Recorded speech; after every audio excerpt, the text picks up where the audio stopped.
प्रणिपत्यवर्धमानं प्रश्नोत्तररत्नमालिकां वक्ष्ये नागनरामरवन्द्यं देवं देवाधिपं वीरम्। बोलिए श्री 1008 आदिनाथ भगवान की जय। आचार्य श्री विद्यासागर जी महाराज की जय। मुनि पुंगव श्री 108 सुधा सागर जी महाराज की जय। हम सभी बड़े सौभाग्यशाली हैं जो हमें राजर्षि अमोघ वर्ष के द्वारा रचित महान ग्रंथ प्रश्नोत्तर रत्नमालिका के अध्ययन का अवसर मिल रहा है। यह ग्रंथ निश्चित रूप से छोटे छोटे प्रश्न लेकिन महत्वपूर्ण प्रश्नों के उत्तर सुभाषित शैली में हमें प्रदान कर रहा है। आज हम इस वीडियो के माध्यम से 2 श्लोकों का अर्थ करेंगे, क्रमशः 20 और 21।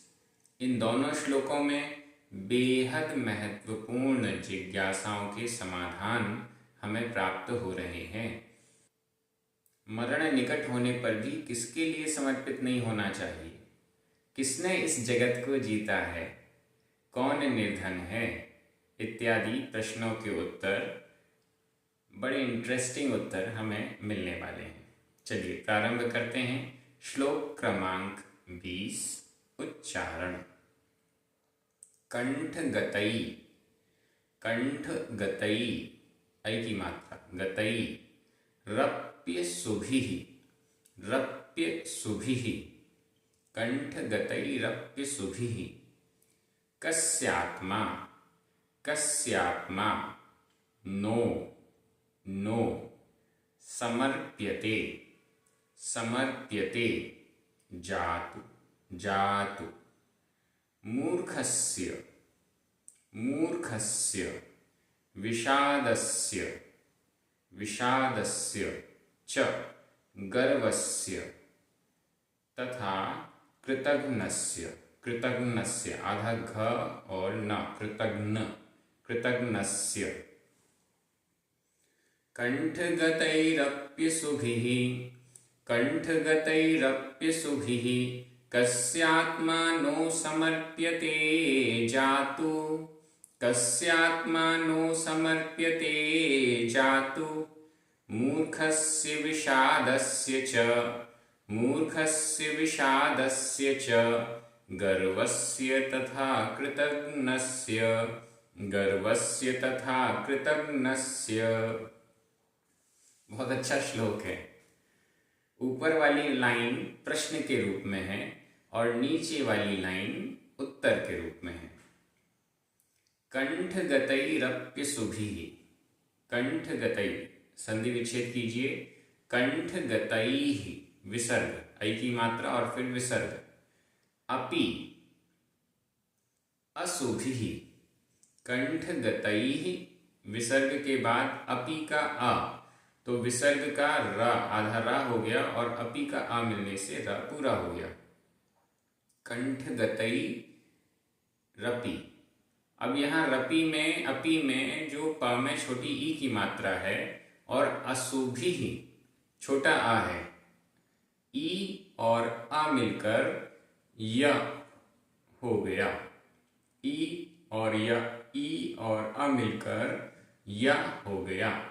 तो कंठ गतई अपि असुभिः। कंठ गतई, कंठगत होने पर, कंठ पर आया हुआ होने पर, अपि भी, किसका कंठ पर आया हुआ होने पर? असुभिः, असु, असु यानी प्राण, प्राण कंठ में आ गए हों, प्राण कंठ में आ गए हों, ऐसी परिस्थिति आ गई कि बस प्राण निकल ही जाएंगे, ऐसी परिस्थिति आ गई कि बस मरना निश्चित हो गया है। ऐसी विषम परिस्थिति में कंठ गतई अपि असुभिः, कंठगत हो गए हैं असु यानी प्राण, जिसके ऐसी अवस्था होने पर भी कस्य आत्मा नो समर्प्यते जातु, कस्य आत्मा, यहां संधि विच्छेद कर लें, कस्य आत्मा, कस्य या में छोटा अ, आत्मा में बड़ा आ, छोटा आ और बड़ा आ मिलकर बड़ा आ हो गया। कस्य किसके लिए आत्मा यानी स्वयं को कस्य किसके लिए नो नहीं समर्प्यते समर्पित किया जाता है। जातु जातु ये वाक्यालंकार है। नो जातु कदापि नहीं, जातु का अर्थ हो जाएगा कदापि, कभी भी नहीं। कस्य किसके लिए, किसको, समर्प्यते समर्पित किया जाता है। नो यानी नहीं, किसको कभी नहीं समर्पित किया जाता है। प्राण कंठ से निकलने वाले हों ऐसे समय पर भी आत्मा स्वयं को कस्य किसको नो नहीं, जातु नो, जातु यानी कदापि, नो नहीं कदापि नहीं, समर्प्यते समर्पित किया जाता है। किसके प्रति समर्पित, समर्पित का मतलब है किसके अधीन। अपन ऐसा करते हैं ना कि चलो अब तो हमने आप पर ही सब कुछ छोड़ दिया है, जैसा निर्णय आप करें, जैसा आप कहें वैसा ही हम करेंगे, क्योंकि ये परिस्थितियां ऐसी हैं जो हम स्वयं कुछ तो कर नहीं सकते हैं। तो किसके प्रति समर्पित नहीं होना चाहिए, चाहे प्राण भी निकल रहे हों। बड़ा अच्छा प्रश्न है और इसका उत्तर भी बहुत अच्छा है। क्या उत्तर है देखिए। मूर्खस्य, 4 लोगों के प्रति कभी समर्पित नहीं होना चाहिए। 4 लोगों के प्रति कभी भी हमारा अधीनता नहीं होनी चाहिए। उनके प्रति मतलब कभी उनके अंडर में नहीं रहना चाहिए, अधीन नहीं रहना चाहिए। मूर्खस्य, मूर्ख के, मूर्ख व्यक्ति के कभी भी अधीन नहीं रहना चाहिए। मूर्ख व्यक्ति को हमने अपने सिर पर बैठाया, मूर्ख व्यक्ति के अंडर हमने काम किया तो हम भी नष्ट भ्रष्ट हो जाएंगे, क्योंकि वो तो मूर्ख है, उसके पास स्वयं की बुद्धि नहीं है। वो कुछ भी कर सकता है, कुछ भी करा सकता है। तो ऐसे मूर्ख के अधीन कभी भी नहीं होना चाहिए। ये चारों एकदम अपने मन में बैठा लीजिएगा कि इनके अधीन कभी नहीं होना है। दूसरा, विषादस्य, विषादग्रस्त, शोक संतप्त, जो एकदम हार चुका है, जो शोक में डूबा हुआ है, जिसको किसी चीज से मतलब नहीं है, बस अपने दुख में, कष्ट में, गम में डूबा हुआ व्यक्ति है, उस नेगेटिव सोर्स के प्रति अधीन कभी नहीं होना चाहिए। जो विषादग्रस्त है, स्वयं ही नेगेटिविटी में डूबा हुआ है, नकारात्मकता में डूबा हुआ है, वो हमारा उद्धार करेगा कैसे। मूर्ख व्यक्ति के लिए समर्पण बिल्कुल नहीं होना चाहिए। विषादग्रस्त, शोकग्रस्त व्यक्ति के प्रति समर्पण भी नहीं होना चाहिए, क्योंकि वो सोच विचार कर ही नहीं पा रहा है, वो तो अपने गम में ही डूबा हुआ है। तीसरा कौन है? च और गर्वस्य, गर्व, घमंड, घमंडी व्यक्ति के प्रति, अभिमानी व्यक्ति के प्रति भी हमें समर्पित नहीं होना चाहिए। बड़ा घमंडी है, मेरे जैसा तो कोई नहीं। अब ऐसे घमंडी व्यक्ति के प्रति समर्पण करेंगे तो वो हमेशा हमारा तिरस्कार करता रहेगा, हमारा विकास ही नहीं होने देगा, हमें हमेशा नीचा दिखाता रहेगा। तो ऐसे व्यक्ति के प्रति समर्पित नहीं होना। पहला तो मूर्ख व्यक्ति के पास समर्पित नहीं होना, मूर्ख व्यक्ति के अधीन नहीं होना, मूर्ख व्यक्ति की एडवाइस स्वीकार नहीं करना। दूसरा, विषादग्रस्त, जो शोक में डूबा हुआ है, उसको खुद का तो होश नहीं है, दूसरे का क्या दिखेगा। और तीसरा, गर्व, घमंडी व्यक्ति, जो घमंड में फूला हुआ है, अभिमानी है, ऐसे व्यक्ति के प्रति समर्पित भी नहीं होना चाहिए। और तथा और कृतघ्नस्य, कृतघ्न, कृतघ्न, एक होता है कृतज्ञ, दूसरा होता है कृतघ्न। कृतज्ञ जो किसी ने उपकार किया है उसको याद रखता है, उसको परोपकारी मानता है, वो है कृतज्ञ। और कृतघ्न, जो उपकारी को भी कुछ नहीं मानता, जिसने सामने वाले पर उपकार किया लेकिन उस पर भी वो उपकारी नहीं मानता है, वो कहलाता है कृतघ्न। किए हुए को भी नहीं मानता है, किए हुए को भी नष्ट कर देता है, किए हुए का उपकार नहीं मानता है, वह है कृतघ्न। ऐसे कृतघ्न व्यक्ति के प्रति समर्पित नहीं होना चाहिए। कृतज्ञ व्यक्ति के प्रति समर्पित होंगे तो आज तो वो हो सकता है कुछ अच्छी बातें कहे, लेकिन बाद में कहेगा कि ये तो मेरे कारण ही हुआ है, मैंने ही किया है, कराया है, और वो कभी भी उपकार मानने वाला नहीं है। 4 व्यक्ति हैं जिनके अधीन हमें कभी भी नहीं होना चाहिए, चाहे प्राण कंठों में क्यों ना आ गए हों। कंठगतैहि अपि प्राणैहि, प्राणों के कंठगत होने पर भी इतनी विषम परिस्थिति हो जाए तो भी हमें मूर्ख की शरण में नहीं जाना चाहिए।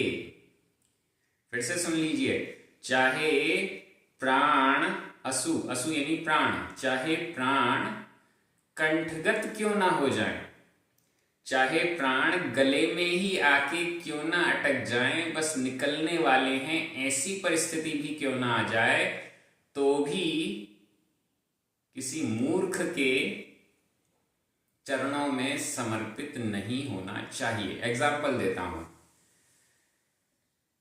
परिस्थिति ऐसी आ गई, ऐसी कोई बीमारी हो गई, कुछ भी हो गया, जो बस अब अगर ठीक नहीं होएंगे तो मरण निश्चित है। ऐसी कंडीशन में भी ऐसे डॉक्टर के पास मत चले जाइएगा जो मूर्ख है। सही कहा कि नहीं?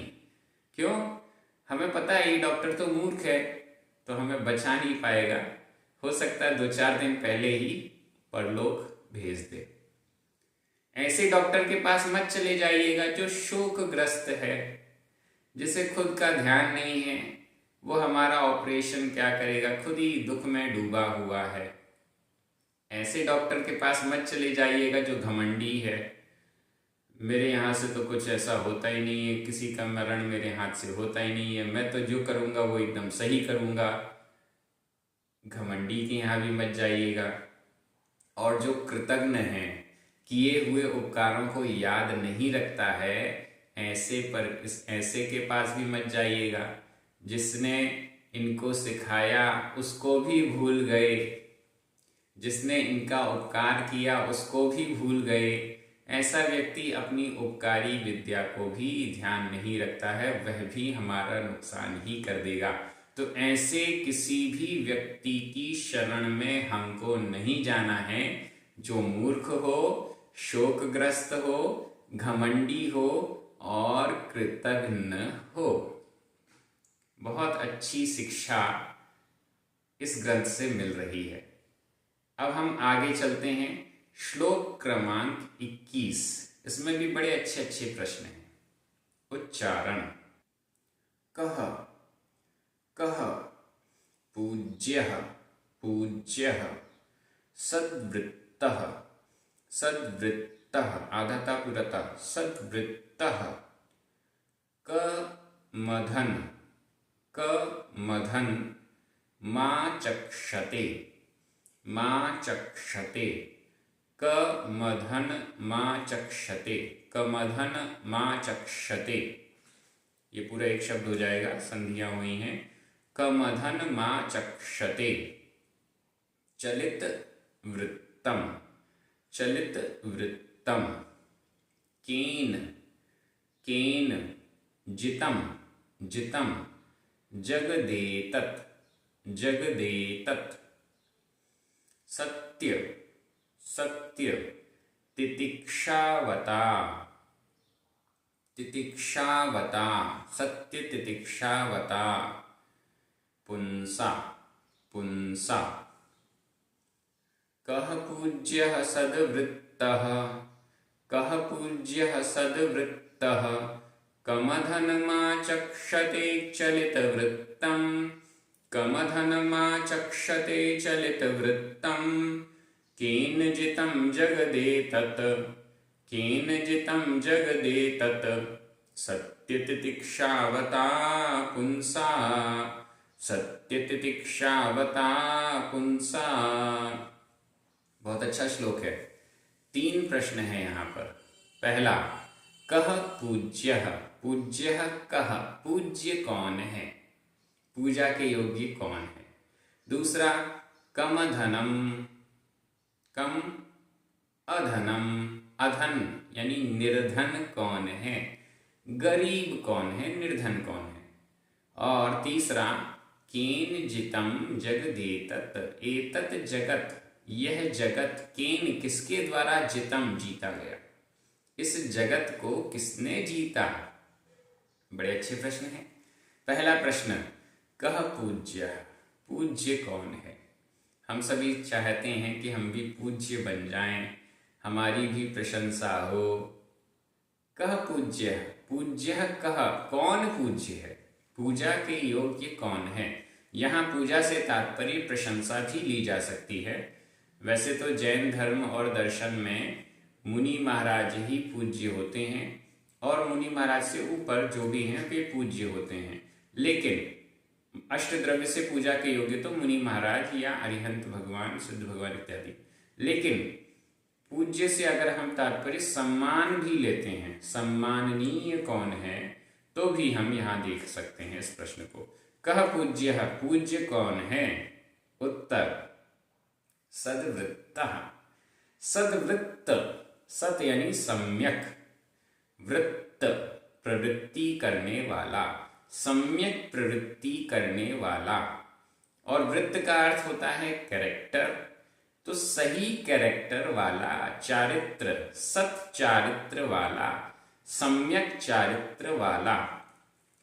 सद्वृत्त को हम सम्यक चारित्र कह रहे हैं, तो फिर पूज्यता किसमें रही, जो सम्यक चारित्र के धारी हैं, महाव्रतों के धारी हैं, मुनि महाराज, वे ही पूज्य हैं।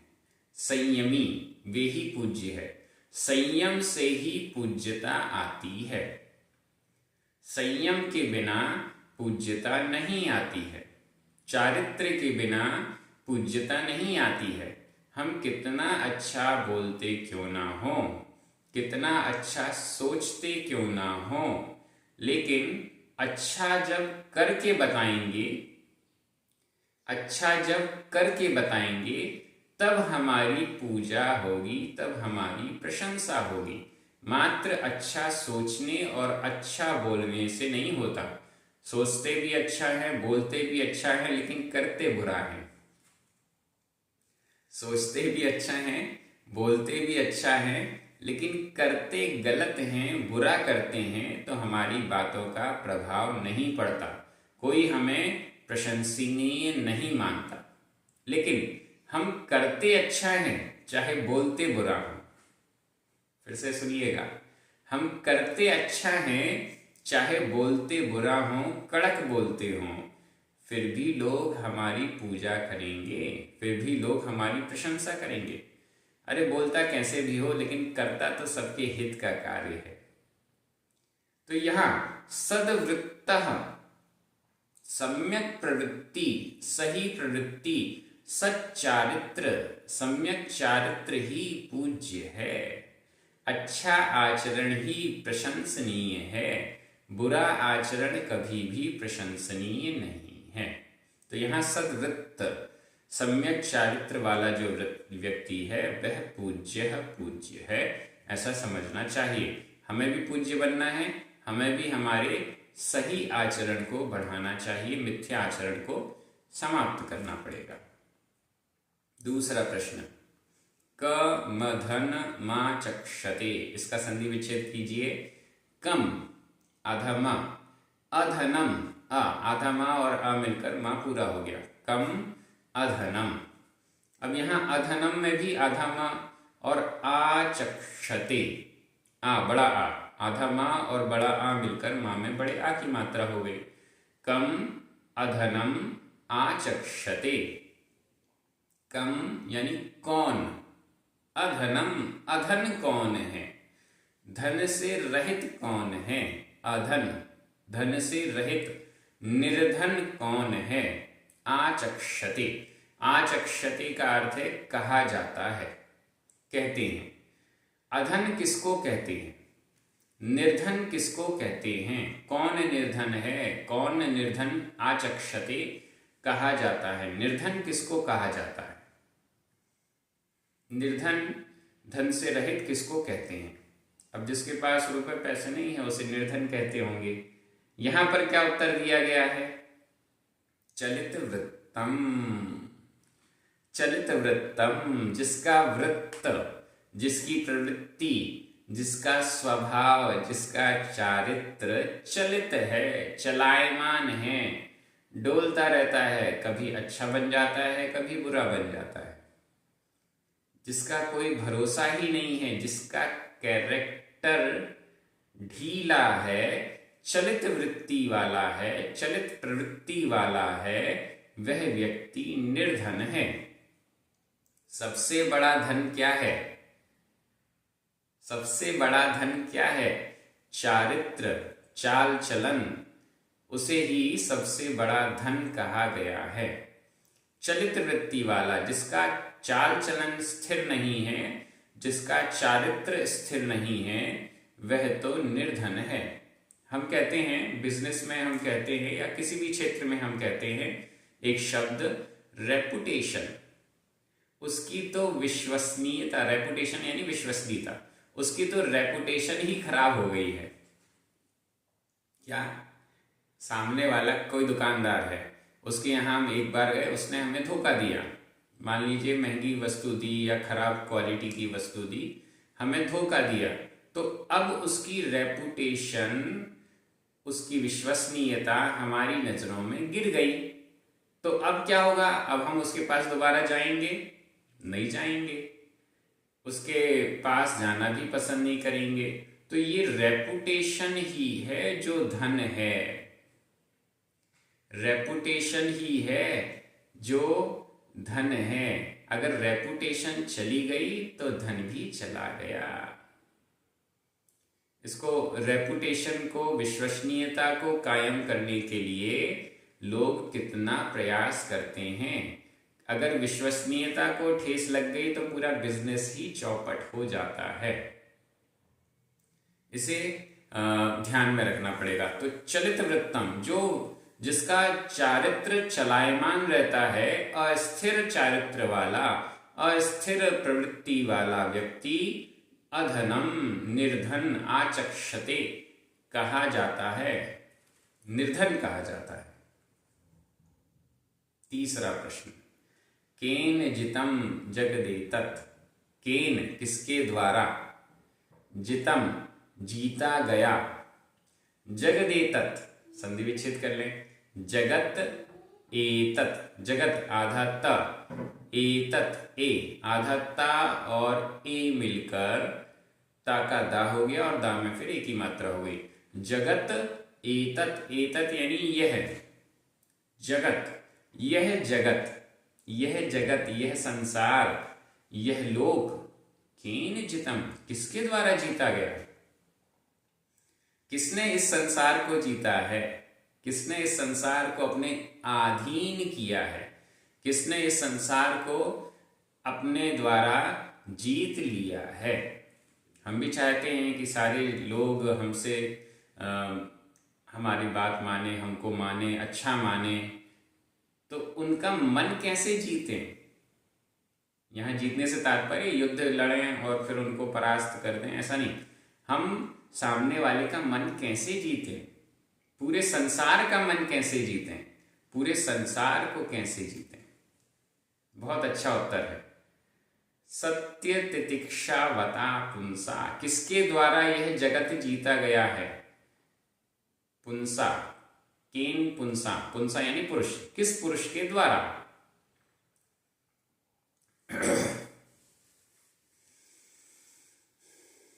पुंसा, पुंसा यानी पुरुष, तृतीय विभक्ति का एक वचन है। केन सत्य, तितिक्षा, वता और पुंसा, इन तीनों में ही तृतीया विभक्ति एक वचन का प्रयोग है पुल्लिंग में। केन पुंसा, किस पुरुष के द्वारा, एतत जगत, यह जगत, जितम, जीता गया, किस पुरुष के द्वारा यह जगत जीता गया, किसके द्वारा? उत्तर है सत्य, तितिक्षा, वता। यह भी तृतीय विभक्ति, वत का वता, ये तृतीय विभक्ति का एक वचन हो गया। वत शब्द दोनों में लग जाएगा, वत यानी वान, सत्यवत, सत्यवान, तितिक्षावत, तितिक्षावान, वान यानी सहित, सत्य से सहित, सत्यवान व्यक्ति, जो सत्यनिष्ठ व्यक्ति है। और तितिक्षावता, तितिक्षावान, तितिक्षा का अर्थ होता है सहनशील। सत्यवान और सहनशील व्यक्ति के द्वारा ही यह जगत जीता जाता है। झूठ बोलने वाला कभी हमारे मन को जीत नहीं सकता। झूठ बोलने वाला, मायाचारी, छल कपट करने वाला व्यक्ति कभी हमको जीत नहीं सकता। कौन जीतेगा? जो सत्यनिष्ठ है, सत्यशील है, सत्यवान है। और दूसरा, सहनशील भी होना चाहिए, क्योंकि ये जगत परीक्षा तो लेता है। अगर हम किसी को, कोई हमारे मन को जीतने का प्रयास कर रहा है तो पहले हम परीक्षा लेते हैं, उस परीक्षा में वो पास हो जाएगा तब जाकर वो हमारे मन को जीत पाएगा। तो वो सहनशील भी होना चाहिए। परीक्षा के समय में कुछ भी हो सकता है। सहनशील हो, सत्यवान हो, विपदाएं आती रहें उसको सहन करता रहे और सत्य के मार्ग से न हटे, तो ऐसा व्यक्ति इस संसार को जीत लेता है। कितना बढ़िया उत्तर आया है।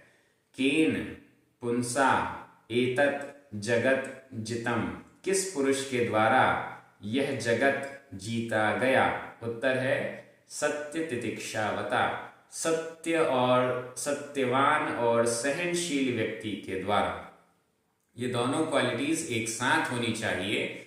ऐसे व्यक्ति के द्वारा यह जगत जीता जाता है। हम भी चाहते हैं कि इस पूरे जगत को जीत लें, इस पूरे संसार को जीत लें, तो हमको भी सत्यनिष्ठ होना पड़ेगा और सहनशील होना पड़ेगा। आज के समय में लोग सत्य से दूरी बना रहे हैं। सत्य मार्ग की अपेक्षा शॉर्टकट की ओर भाग रहे हैं।